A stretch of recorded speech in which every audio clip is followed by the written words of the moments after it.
So I've been wanting to do this video for probably over a month now because I think that the wholesale business is one of those things that gets a lot of people excited, right? A lot of people think they can become a successful wholesaler because it just sounds pretty easy, I guess, right? The whole idea of find a motivated seller, negotiate a price, put a and your name as a buyer and or assignee, and then run around try to find a buyer that you can assign that contract to and close in 10 or 21 or 30 days and collect your assignment fee, right? That assignment fee is something that in theory you're collecting without putting any money down.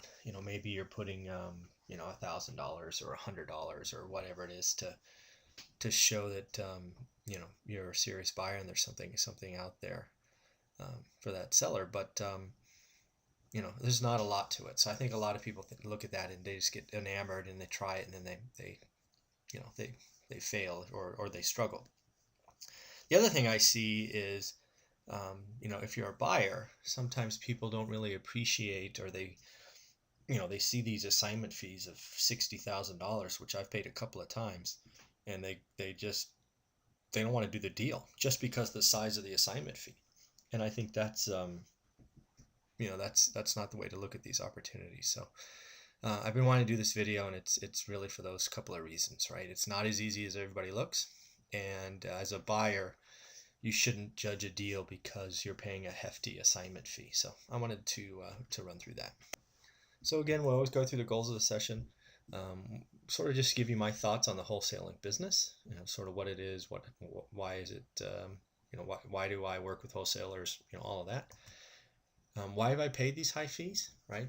Paying somebody $60,000 for the opportunity to buy a property, for that assignment fee is can be seen as pretty steep. So I want to just talk about it head on and share my thoughts. Right, it's as I've said many times, real estate is a people business first and foremost. You've always got to watch your reputation and do what you say. So just some thoughts there. And then if you happen to be a wholesaler or if you're thinking about getting in the business, I just want to let you know what I'm looking for so that I'm one of your first phone calls should you find an opportunity. All right. So again, I've paid assignment fees I don't know, probably a dozen times now. The fees have ranged for as low as $2,000 to well over $60,000. I just closed one opportunity where I believe the assignment fee or the profit to the wholesaler was almost $80,000. So these fees can get pretty significant. One of the things that's important you need to appreciate is these are off-market deals. Right, these are deals that aren't in the MLS, so you're getting access to an opportunity probably that only a few people are seeing. The key here is, if you're going to be the seller via wholesaling, you're probably better, you're motivated, right? Else you would just call a real estate agent and throw it on the MLS and just wait, right? And then one of the keys to this business is working with as many motivated sellers as you can find. It's another vehicle for me to purchase troubled property. I think of the 12 or 14 transactions we've done so far this year, I want to say about 50-50, right? It's 50% were just found in the MLS and through that hustle and grind, and the other 50% were probably found through wholesalers. Again, I'm interested in properties that aren't perfect, right? If they're perfect, they're going to go to an owner-occupant buyer. They're going to get bank financing. Which all of that means is the price is going to be too high and there's going to be no profit in the transaction. I'm not buying any properties that are perfect. I'm certainly trying to create and sell perfect properties, but I'm not buying them that way. So again, if you can find ways to get access to non-perfect properties, it's something I need to do. The other thing is the wholesalers deserve their profit. I truly believe that, right? They are running a business that is frankly very hard. They have teams, they have marketing budgets, they're frankly not only doing me a service, but doing the city a service, doing the sellers a service. And I've met many very impressive wholesalers who frankly run operations and businesses that are something to be admired. And When they find something and there's room in the deal for me to make profit, I have no problem paying them for that assignment fee. And obviously, let's be clear, right? I'm not just paying these willy-nilly assignment fees out of the goodness of my heart. I see profit in the transaction. I would say, I probably 1 in 3 of the transactions or offers that have come to me, I have said yes to, or even thought were possible. Right? There are some deals that are brought to me that I think are, frankly, retail. And I'm not going to buy properties at retail. There's no profit. Why would, if I can, if it's a retail price, I'll just go to the MLS, right? Get more inspections, get more disclosures. You lose some of that ability in a wholesale transaction, right? You're just going to get clean title. You're not going to get all these other disclosures and checks and balances, right? You're taking a great deal of risk, or at least some risk. And if there's no profit for that risk, I'm not going to buy it. And if I want to pay retail, I'll just go to the MLS. Right? Reputation matters in this business. It's a people business. I've admitted many times that I didn't get that in the beginning. Right? I thought it was about sticks and bricks or Excel spreadsheets, and people were just in the way. That's the wrong attitude. It's a people business, and if you're not easy to do business with or pleasant to do business with, they'll just go somewhere else. You're not the most important part of that transaction, right? You're certainly the event that causes the profit to be made, but there's lots of buyers out there. If you don't perform, right? If you say, hey, I'll take this, and the 10-day period goes by and you don't close, and you've gone dark, you're not communicating, you're not going to get a second chance. At least that's been my experience. If you get known as a buyer who flakes, and that poor wholesaler loses that opportunity to profit on that deal because you said yes and then don't perform, that's a problem. I have found that you can try to negotiate a little, but my impression is you just got to be upfront and tell them what you think and what the numbers are. And again, to me, the negotiation isn't about the assignment fee. You probably hear that a couple of times. It's about the price, right? The total number. There's been a couple of times where opportunity was brought to me, and I'm like, there's just no room, right? It's the deal that one of the deals I just did was brought to me first at 172, and I was like, I just don't see it. I went back and said, you know what, I'd pay 160. And 24 hours later, they call back and say, okay, we'll take 160. Now, I'm sure they sent it out to lots of other people at 172, but at some point, because time was a pressure, and this particular wholesaler I'd done a couple of deals with knew I would perform, they agreed to 160, and we just closed it, and I'm wildly happy, and I'm sure they are too. So I said this once, I'm going to probably say it again. But again, don't judge a deal based on the assignment fee, right? If the deal made sense and I paid someone a $200,000 assignment fee, who cares, right? Let's just say the house they negotiated a 8-unit building for $75,000, just for example. Then they went out and wanted to sell it to me for $275,000, right? Think about that. They're going to make $200,000 in, I don't know, 15 days? 18 days? That probably seems crazy. However, what if I told you that 8-plex, after, I don't know, $125,000 was worth $600,000, right? So I have the opportunity to make $150,000 to $200,000. The right answer is you pay the fee, right? You pay the assignment fee.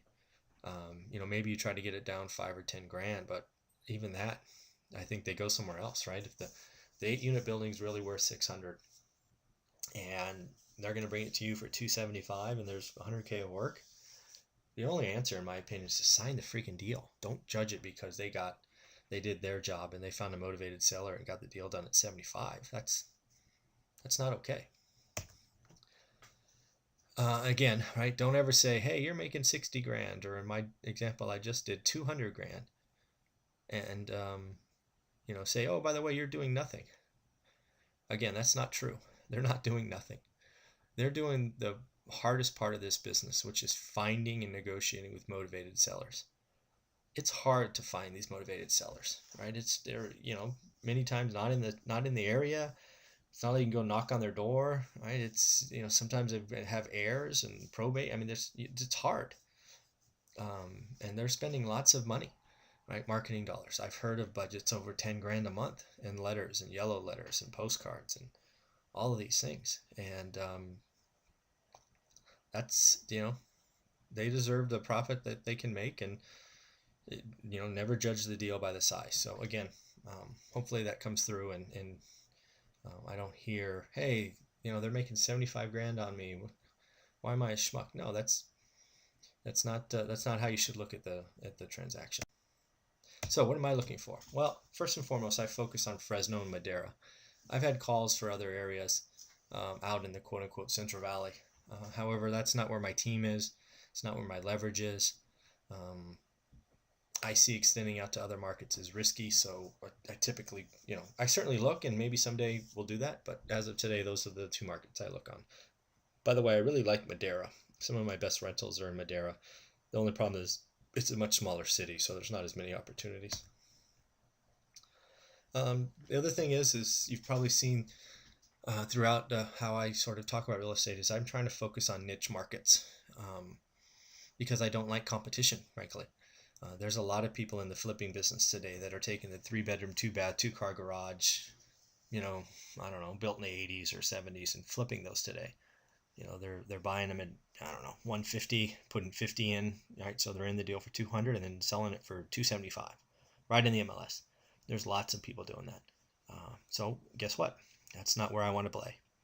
I don't want to compete, right? I don't want to compete with owner occupants, and I don't want to compete with, people just flipping the bread and butter, 3-bedroom, 2-bath, 2-car garage, right? It's, I just don't like it, frankly. I actually like properties that the average flipper doesn't want, right? It's not the 3-bedroom, 2-bath, 2-car garage. The properties I like actually are multiple residents on a single lot, right? Because I'm a landlord, right? I'm going to buy properties and fix them up and either keep them or I'm going to sell them to other investors, right? My niche is creating turnkey rental properties. So if I can find a way to buy multiple houses on a single lot, raise rents, clean them up, and then sell them, that's what I'm going to do.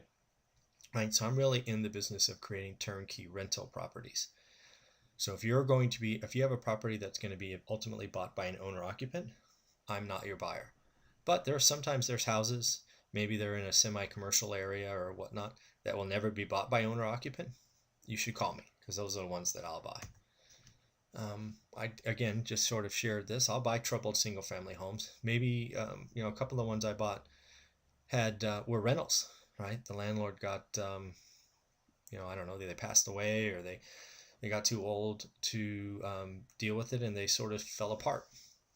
And, either through lack of maintenance or through bad tenant management or squatters or whatever, right? These are ones that the average flipper is not going to go after because there's probably 60 days of grunt work and legal work and hassle. But, right, again, I'm a landlord and, evictions aren't new to me and there's a team and there's a process and all of that. So those are the ones I like. And obviously, again, I like to be in a niche market where there's not as many buyers. So I think I get a better deal. I can negotiate a little bit when there's a problem property like that because, again, there's not as many buyers. So those are things that I look for.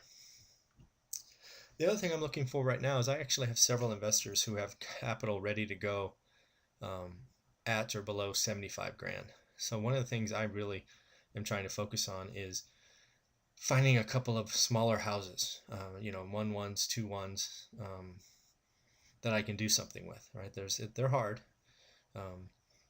There's not a lot of them out there, but again, I thought I'd tell you what I'm looking for. So again, I'd like to see if I can't find a way to secure a couple of small houses and flip those or turn them into better rentals.